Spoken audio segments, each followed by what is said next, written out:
My husband gave his mistress my car, moved her into our house and told me you're the problem, so I sold the house, repossessed the car, and left them both homeless. Before we continue, I just want to say thank you for taking the time to hear my story. If you're comfortable, let me know where you're listening from and what time it is where you are. Now let me tell you my story. I pulled into my driveway after a 12-hour nursing shift, exhausted down to my bones, my scrubs still smelling like the hospital, my feet aching in my sneakers. All I wanted was a hot shower, some leftovers, and my bed. What I got instead was the shock of my life. There was a woman sitting in my car. Not just any car, my 2022 BMW X5, the metallic gray one I'd been making $47 monthly payments on for the last 2 years. The one I'd saved for, qualified for, signed my name on the loan for, and this stranger, young, light-skinned, long weave down to her waist, full face of makeup at 8 p.m., was sitting in my driver's seat, adjusting my mirrors, playing with my radio. She looked up, saw me standing there in the driveway and smiled. Actually smiled. Then she waved at me like we were friends. I stood frozen, my nurse's bag sliding off my shoulder, trying to process what I was seeing. The front door of my house opened. My husband Darnell walked out, looking relaxed in joggers and a t-shirt, like this was the most normal thing in the world. "Hey baby," he called out. "You're home. Good. We need to talk." "Who is that in my car?" I asked, my voice tight. "That's Maya. Remember I told you about her. Works at the dealership, in the finance department." He walked closer, lowering his voice like we were discussing something casual. "She's going through a rough time right now.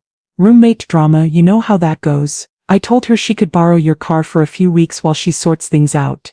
You understand, right? You take the bus to work most days anyway." I couldn't speak. I actually couldn't form words. The audacity was so stunning it had stolen my ability to communicate. "Darnell?" I finally managed. "You gave my car to another woman?" "Borrowed," he corrected. "I said she could borrow it." "Don't be dramatic, Keisha. It's just sitting in the driveway most of the time anyway. Might as well help somebody out." Maya got out of the car, all 5'6" of her in high-waisted jeans that looked painted on, and a crop top showing her flat stomach.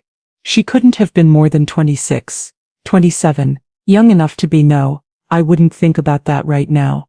"Hi Keisha," she said brightly, like we were meeting for brunch. "Darnell's told me so much about you. Thank you so much for letting me borrow your car. You're literally a lifesaver. My situation is just so crazy right now and you're just so sweet to help me out." I looked at my husband, looked at this girl, looked at my car keys dangling from her French-tipped fingers. "Darnell, we need to talk. Inside. Now." "Actually," he said, scratching the back of his neck, "there's one more thing. Maya's roommate kicked her out, like completely out, changed the locks and everything. She needs a place to stay for a little while. Just temporarily. I told her she could use the guest room." The world tilted. "You did what?" "We have the space, Keisha. It's the Christian thing to do. Help people when they're down. She'll be out in a few weeks, month tops. Don't make this weird." Maya was nodding sympathetically. "I promise I'll stay out of your way. I'm super clean, super quiet. You won't even know I'm here." This had to be a nightmare. I was going to wake up any second, but I didn't wake up because this was my life, happening in real time, in my own driveway. "Get in the house," I told Darnell. "Right now." Inside. I confronted him in the kitchen while Maya apparently went to settle into my guest room. "Have you lost your entire mind?" I hissed.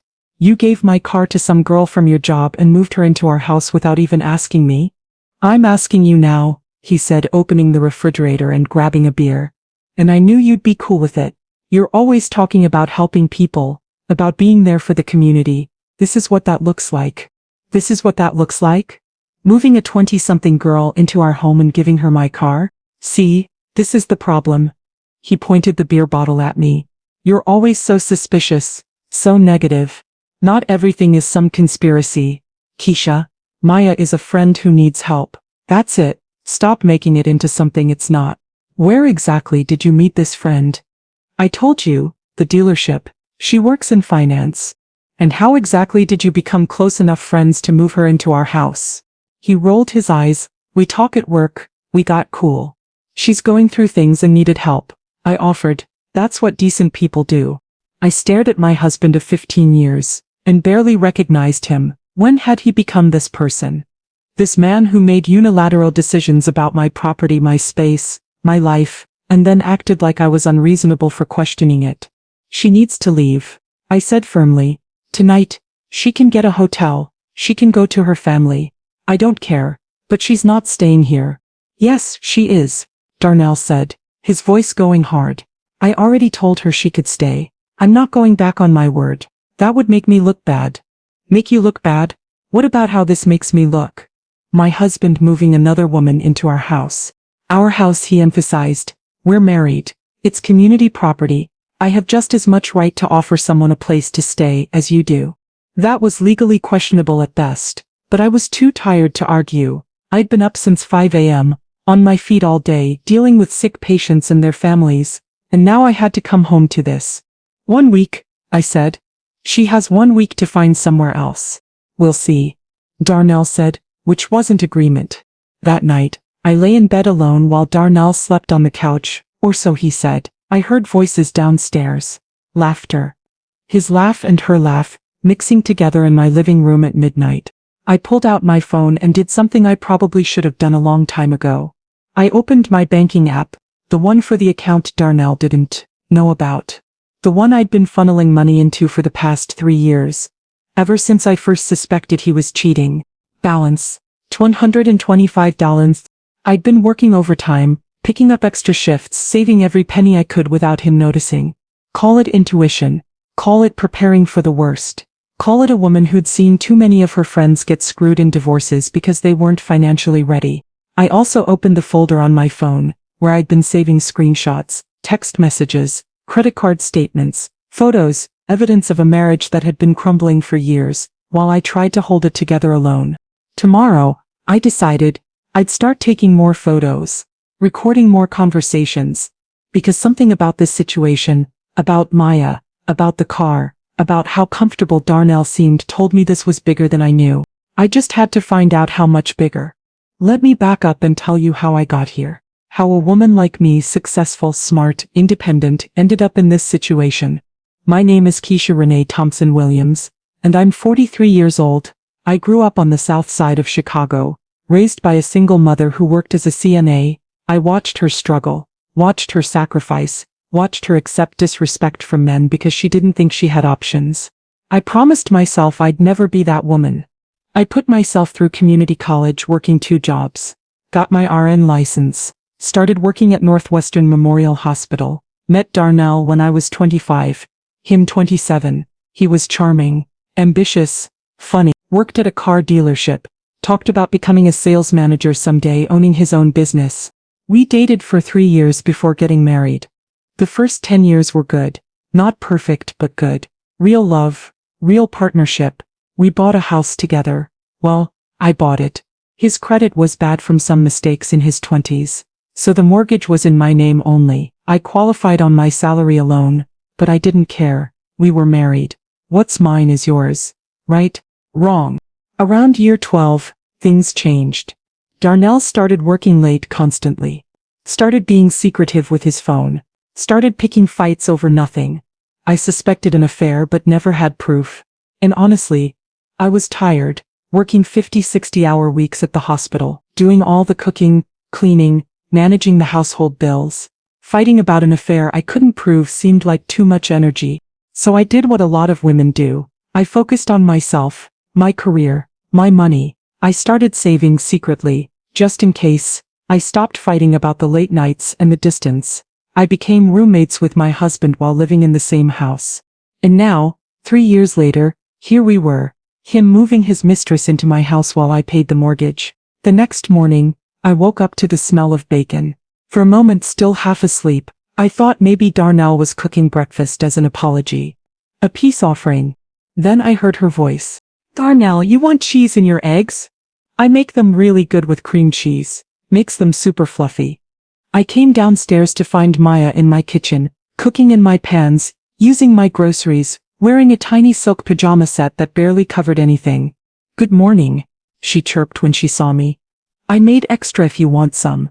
Darnell said you usually skip breakfast, but I made plenty just in case. Darnell was sitting at the kitchen table in his underwear and a tank top, scrolling on his phone, completely comfortable with this scene. I need to get ready for work, I said tightly. Oh, I left some towels in the bathroom, Maya said. Hope that's okay, the guest bathroom doesn't have any. She'd been in my bathroom, using my space. I went upstairs, locked my bedroom door and got ready in silence. When I came back down 45 minutes later, they were eating together, laughing about something on his phone. I'm taking the car to work today, I announced. Maya looked up, confused. Oh, but I have errands to run. Darnell said I could use it. It's my car. I'm using it. Darnell's face hardened. Keisha, don't be petty, you're taking the bus anyway. Let Maya have the car. No. I grabbed my keys from the hook by the door. Maya had taken them off my keychain and put them on hers, a pink fuzzy keychain with her initial M in rhinestones. Seriously? Maya said, her sweet voice dropping a bit. You're really going to be like this? Like what? Like someone who uses their own car that they pay for? Darnell stood up. You're being childish. Maya needs the car. You're just trying to make a point. The point is, it's my car, my loan, my insurance, my payments. Our marriage, Darnell shot back. Community property, remember? What's yours is mine. Then get your own car with your own credit. I left before he could respond, got in my BMW and drove to work with my hands shaking on the steering wheel. At the hospital during my break, I did something I'd been avoiding. I logged into our phone account, the account in my name, that I paid for, that had all three of our lines on it, mine, Darnell's, and the line I'd added for him to give to his mother who never used it. I pulled up Darnell's text history. I could see numbers, timestamps and frequency, but not the actual messages without his phone. What I saw was enough. One number appeared 827 times in the last month. Texts, calls, FaceTime, starting at 6 a.m. some days, going until 2-3 a.m. I clicked on it. The number wasn't saved in the account, just digits, but the pattern told me everything. This wasn't new. This wasn't a friend helping a friend. This was a full-blown affair that had been going on for months. I logged into our joint credit card next, the one Darnell had access to, the one I paid off every month. Charges I didn't recognize.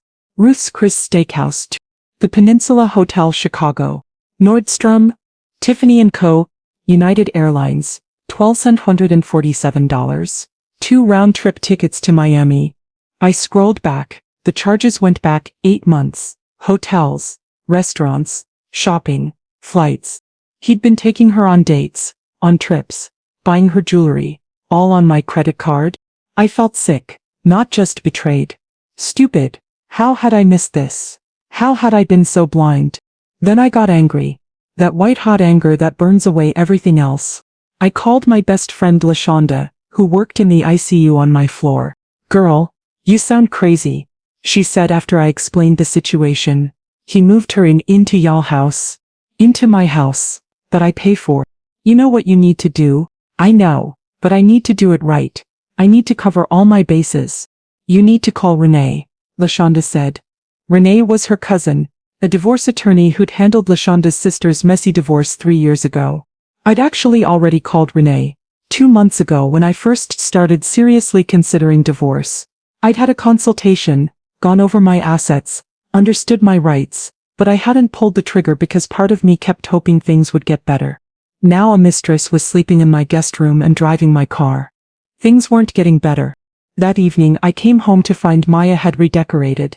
My living room had new throw pillows, pink and gold, very Instagram aesthetic. There were candles everywhere, the expensive kind from Anthropology, a new blanket on the couch. Do you like it?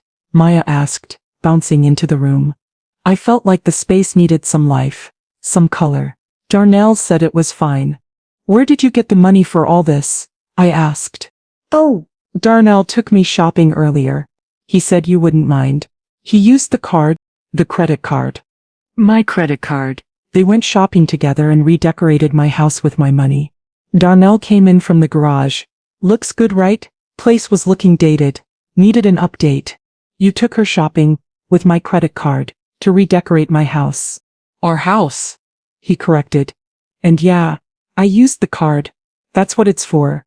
Don't act like I committed a crime. Maya sensed the tension and quietly slipped upstairs. We need to talk, I said. Seriously talk. No more brushing this off. Fine. talk. I want her out. Today, right now, this has gone too far. Darnell crossed his arms. No. No? No? She's staying. She's my friend, she needs help, and I'm helping her. You don't get to veto that. She's not your friend, Darnell. Be honest. What is she to you? What are you implying? His voice went cold. I'm not implying anything, I'm asking directly. Are you sleeping with her? You're paranoid. This is exactly why our marriage is failing. You're suspicious. You're controlling. You're negative about everything. Maya is young and fun, and she actually makes me feel appreciated. All you do is work and complain. There it was. The truth beneath the lies. So you're saying our marriage is failing because of me?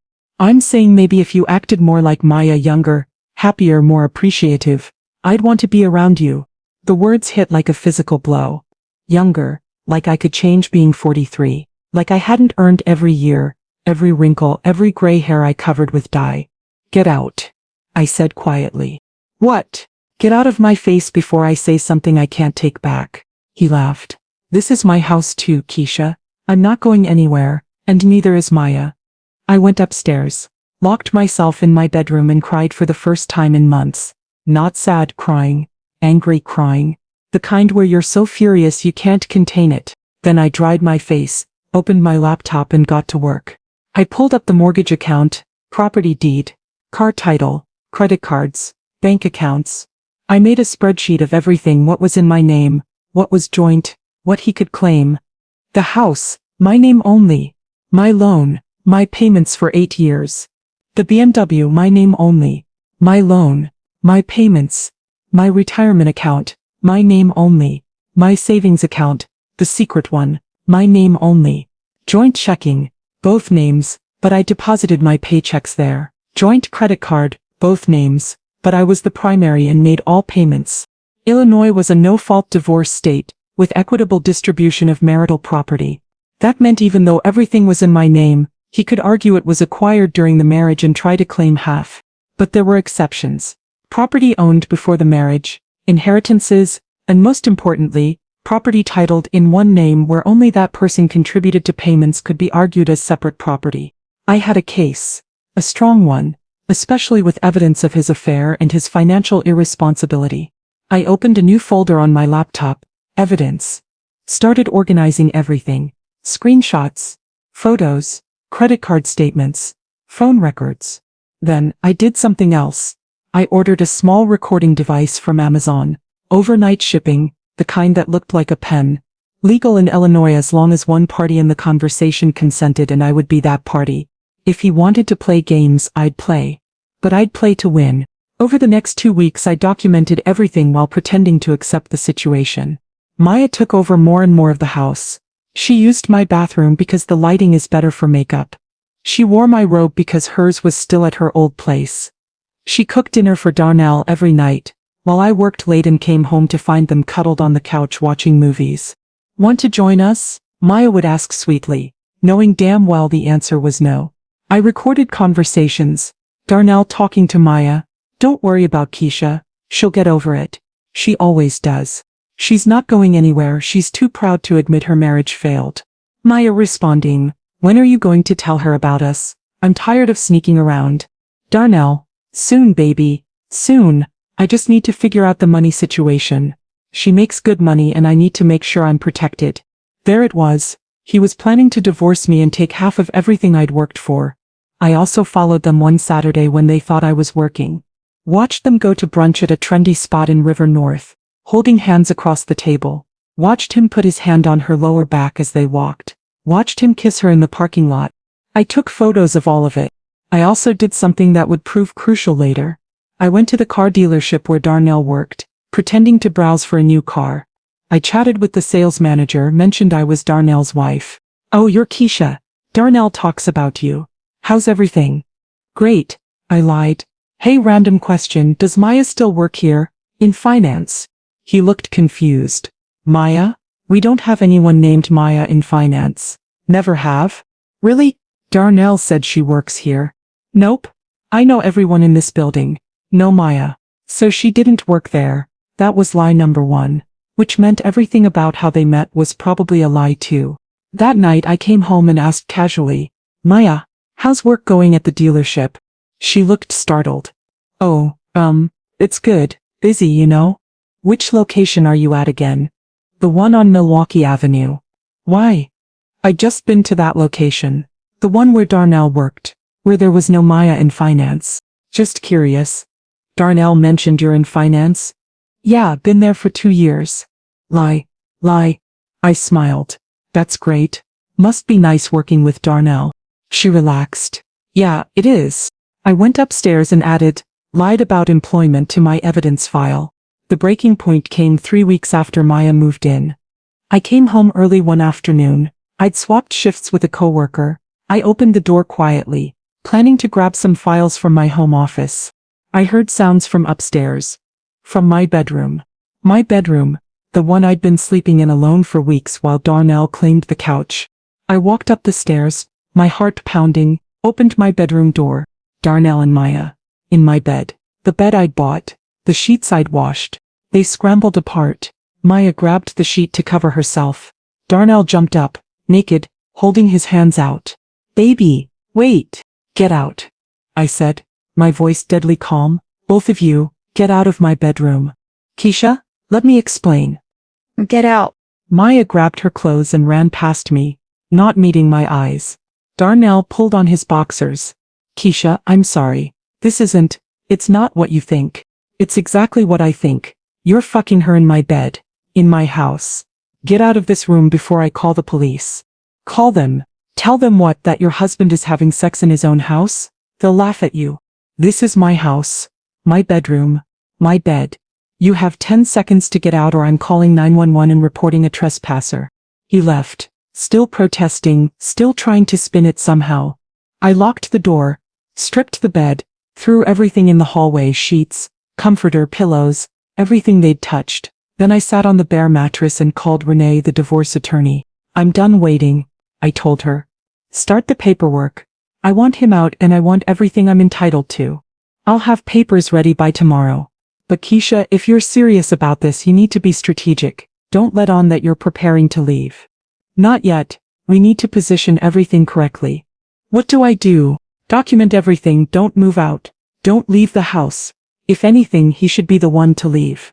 And whatever you do, don't let him know you're consulting an attorney. Act normal. Let him think he's getting away with it.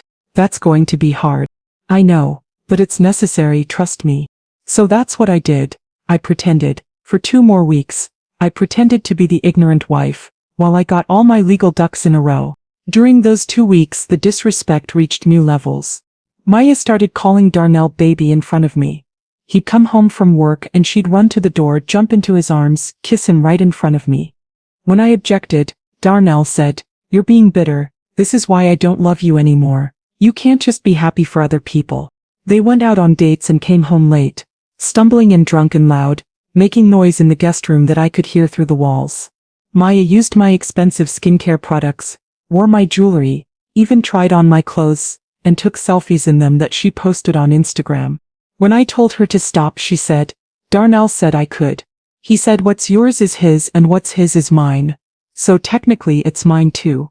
The legal system moves slowly, but Renee was efficient. She filed for divorce, got the papers served to Darnell at work, and set the wheels in motion. But I didn't wait for the legal system to handle everything. I took some matters into my own hands. First, the car. I called the BMW dealership where I'd bought the car, not where Darnell worked, a different location. I explained the situation to the finance manager who I'd built a relationship with over the 2 years of making on-time payments. The car is being used by someone without my permission. The loan is in my name only. What are my options? Well, since you're the only one on the loan and title, technically it's your property. But if your husband has access to the keys, what if I reported it as unauthorized use? Then we could send a repo truck, but that's usually for default situations. What if I just asked you to pick it up? Like I want to trade it in. He understood what I was really asking. We could do that. When would you want us to pick it up? Tomorrow. While they're out. I knew their routine by now. Every Thursday Darnell and Maya went to lunch at noon, came back around 2 p.m., a 2-hour window. The next day, right at noon, I watched them leave in my car. At 12:15, a truck from the dealership pulled up. I handed over the keys to my spare set. You sure about this? The driver asked. Positive. Take it to the lot, I'll be in tomorrow to handle the details. They loaded the BMW onto the flatbed and drove away. I went back inside, made myself lunch, and waited. At 2:30 p.m., my phone rang. Darnell. Screaming. Where is the car? What car? My car. Maya's car, the BMW. We came back from lunch and it's gone. Someone stole it. That's terrible. Did you call the police? I'm about to. Wait. Did you do this? Do what? Did you take the car? Did you have it towed? It's my car, Darnell. My name, my loan, my property, I can do whatever I want with it. You bitch. Maya is stranded. How is she supposed to get around? That's not my problem. Maybe she should get her own car. I'm coming home right now. You're going to fix this. The car is at the dealership. If you want to buy it from me, make me an offer. Otherwise, leave me alone. He showed up 30 minutes later with Maya, who'd apparently gotten a ride from someone. They burst through the door. You can't do this. Maya shrieked. That's my car. Darnell gave it to me. Darnell can't give away what isn't his. That car is titled and financed in my name only. He had no authority to lend it to you. We'll sue you, she screamed. Go ahead. I have the title, the loan papers and the insurance in my name. You have nothing. Get a lawyer if you want, but I promise you'll lose. Darnell was pacing, furious. This is low, even for you. You're being vindictive. No, I'm being smart. You moved your mistress into my house. You're sleeping with her in my bed. You're spending my money on her. I'm taking back what's mine. Our money. Our house. Community property. We'll let the lawyers figure that out. Lawyers? He stopped pacing. What lawyers? You'll be served with divorce papers at work tomorrow. Surprise. His face went pale, then red, then purple. You're divorcing me? Yes. You can't. We've been together 18 years. And you spent the last one cheating on me, lying to me, and disrespecting me in my own home. I'm done. Maya started crying. This is all your fault. You pushed him away. You were cold and you didn't appreciate him and now you're trying to ruin his life. Get out of my house. This is Darnell's house too. Actually, I said, pulling out the deed I'd printed out, the house is in my name only. Darnell's credit was too poor to qualify for the mortgage.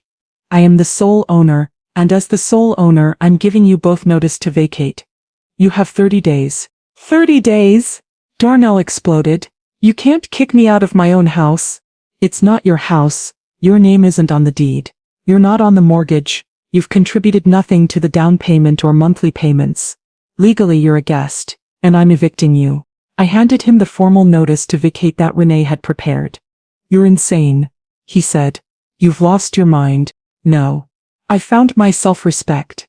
You have 30 days. Pack your things. Maya ran upstairs, sobbing. Darnell stood there, the paper in his hands, looking at me like he didn't recognize me. I'll fight this, he said. I'll take you for everything. You make more money than me. I'll get alimony, I'll get half the house. I'll get your retirement. You're going to regret this. We'll see. That night, I slept better than I had in months. The next few weeks were chaos. Darnell hired a cheap attorney who sent angry letters claiming he had rights to the house, to half my retirement, to spousal support. Renee responded with evidence of his affair, his financial mismanagement, and the fact that all property was titled in my name alone. He has a weak case, Renee told me. The house is your separate property. The car is your separate property. Your retirement is yours. The only thing he can make a claim on is the joint checking account, which has minimal funds, and possibly some household items. What about alimony? He's going to try, but given that he committed adultery, which Illinois courts do consider when determining support, and given that he's employable and working, he's unlikely to get much if anything, especially since the marriage was only 15 years. Not long enough for permanent support. Meanwhile, Darnell and Maya were scrambling. 30 days isn't long to find a new place when you have bad credit and no savings. I watched them try, watched them fill out apartment applications that got rejected, watched them argue about money, about whose fault this was, about what they were going to do. Maya's mask started slipping. She thought she was getting a man with money, with a house, with stability. Instead, she got a man who was about to be homeless. This isn't what you promised me, I heard her yell at him one night. You said you were rich. You said the house was yours. You said she was just a bitter ex you were stuck with. You lied about everything. I didn't lie. I thought it would all work out. You thought you could steal half her stuff and we'd live happily ever after? You're delusional. 3 weeks into the 30-day notice, Maya left. I came home to find her packing her things, crying, makeup running down her face. Where are you going? I asked, not because I cared, but because I was curious. None of your business, she snapped. But Darnell told me later during one of his pathetic attempts to get me to reconsider the divorce. She met some guy online, some lawyer with money. She's moving to Atlanta with him. After knowing him how long? 2 weeks. I almost laughed. So she left you for someone with actual money. She's a gold digger, he said bitterly. I can't believe I left my marriage for a gold digger. You didn't leave anything. You tried to have both. You failed. Keisha, please, can we talk about this? Maybe we can work it out. Go to counseling. Start over. No. I made a mistake. I'm sorry. I'll do anything. It's too late. It's not. We've been together 18 years. That has to mean something. It did mean something. Past tense. You destroyed it. Now I'm moving on. The 30th day came. Darnell still hadn't found an apartment. His credit was too bad. His income too inconsistent. And he needed first month, last month, and deposit that he didn't have. I need more time. He begged. No. Where am I supposed to go? That's not my concern. I'm your husband. You're my soon-to-be ex-husband who cheated on me and moved his mistress into my house. Figure it out. He ended up at a weekly motel. One of those sad places on the outskirts of the city that rent rooms by the week to people with nowhere else to go. He sent me pictures trying to make me feel guilty. Small room, single bed, dingy carpets. This is where you're forcing me to live. I didn't respond. The house sold fast. I'd priced it competitively and the market was hot. A nice young couple with a baby on the way bought it for $430,000. I'd paid $280,000. 8 years ago, even after paying off the remaining mortgage and fees, I cleared $115,000 profit. All mine. Darnell's name wasn't on the deed, so he had no claim. I took that money and combined it with my savings. Bought myself a smaller condo in a nice neighborhood. 2 bedrooms. One for me, one for a home office. Modern, updated, all mine. I also did something else. I went to the Mercedes dealership and paid cash for a 2024 C-Class, metallic blue, walked out with the keys and the title in my hand. No loan, no payments, just mine. The divorce finalized 6 months after I filed. Darnell fought for alimony, for half the house proceeds, for half my retirement.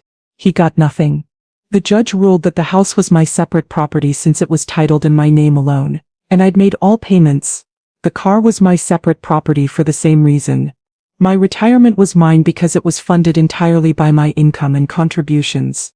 The only things that were split were the joint checking account, which had $3,400 in it, so he got $1,700 and some household items. He also tried to claim I owed him for emotional distress and loss of lifestyle. The judge literally laughed. Mr. Williams, you committed adultery and moved your mistress into the marital home. You're lucky your wife is as generous as she is. Request denied.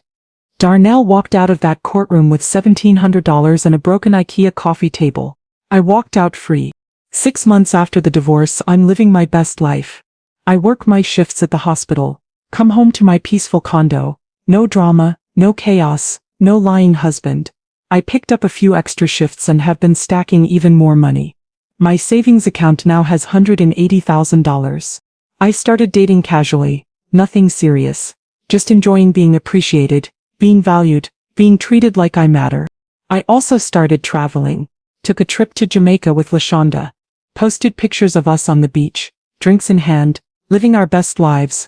Darnell saw the pictures. I know because he texted me from a new number I hadn't blocked yet. You look happy. I am. I'm glad. I'm sorry for everything. I was stupid. Yes, you were. Do you think we could ever try again? Start fresh? No. Why not? Because I deserve better than a man who gave his mistress my car, moved her into my house and told me I was the problem. I deserve better than you. I blocked the new number. Last I heard, Darnell is still at that weekly motel, still working at the dealership, still making the same money, going nowhere. Maya is in Atlanta, already posting pictures with her new man, looking happy. I don't care about either of them. I'm focused on me and my career, my happiness, my peace.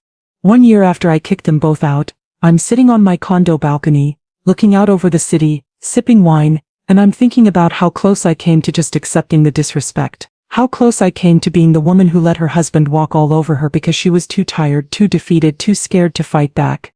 But I didn't accept it. I fought back. I used my resources, my knowledge, my strength, and I won. Some women stay. Some women accept less than they deserve because they think they have no choice. I had a choice. And I chose me. Did I lose anything? Sure. I lost a husband, but he was already gone. I lost a marriage, but it was already dead. I lost a house, but I bought a better one. What did I gain? Everything. My dignity, my peace, my freedom, my future. And that's worth more than any marriage to a man who didn't value me. So here's what I learned, and here's what I want every woman reading this to understand. You are not stuck. You are not powerless. You are not obligated to accept disrespect because you share a last name with someone. If he gives his mistress your car, take the car back. If he moves her into your house, evict them both. If he tells you you're the problem, believe him and become the problem he can't handle. Document everything. Save your money, know what you own, consult a lawyer, and when the time comes, act decisively. Don't wait for him to leave.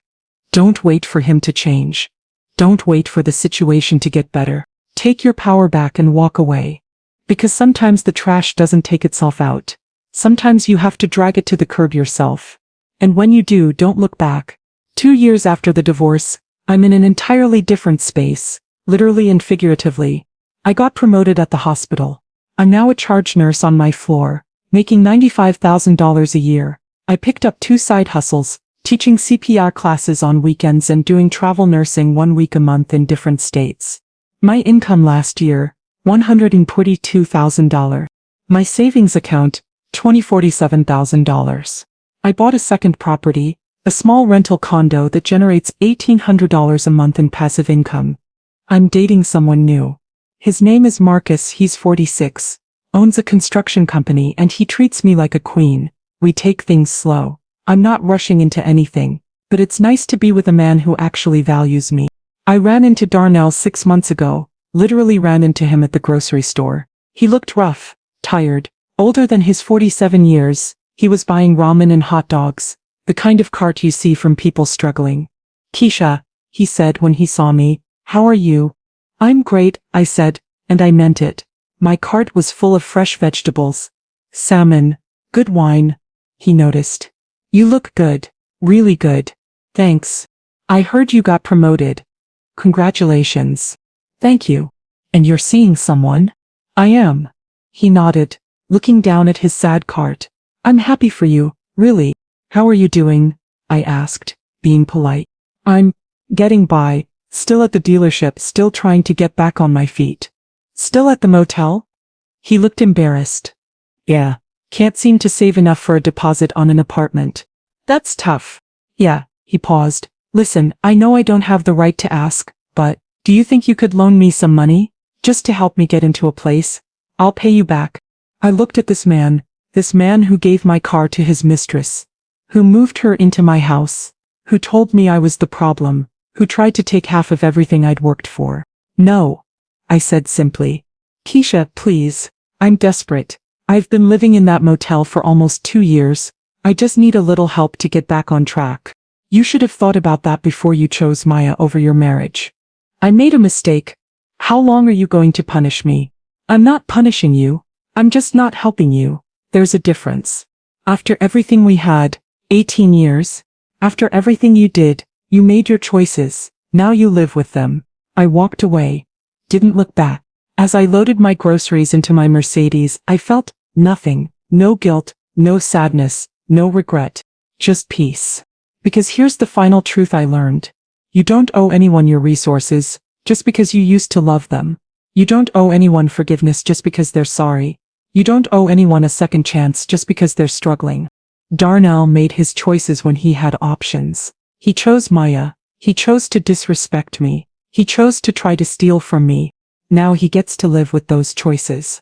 And I get to live with mine, which was choosing myself, my dignity, and my future. Last month I did something symbolic. I took the last thing that connected me to that old life, my wedding ring set, which I'd kept in a drawer, and I sold it. Got $4,800 for the diamond and the bands. I took that money and booked a trip to Bali. Solo. 2 weeks of beaches, spas, temples, and peace. I posted pictures every day. Me in sarongs on the beach. Me getting massages. Me eating incredible food. Me smiling, genuinely happy, living my best life at 45 years old. Darnell's sister sent me a message. You know he sees your posts, right? You're rubbing his face in it.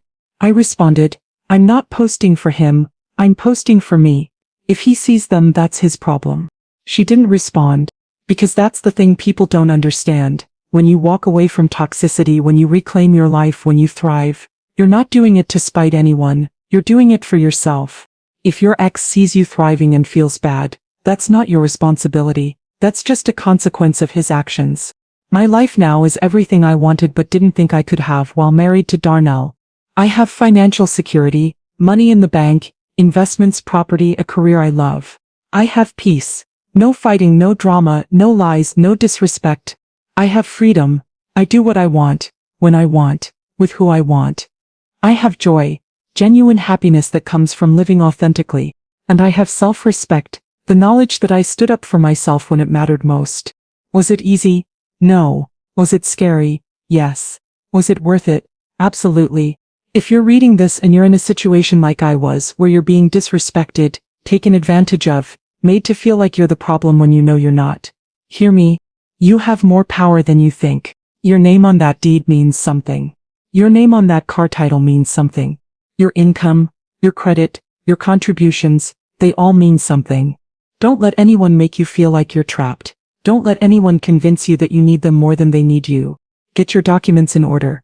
Save your money. Consult a lawyer, make a plan. And when you're ready, execute that plan with precision and no regrets. Because at the end of the day, the only person responsible for your happiness is you. The only person who will protect your interests is you. The only person who will fight for your dignity is you. So fight, protect, choose yourself.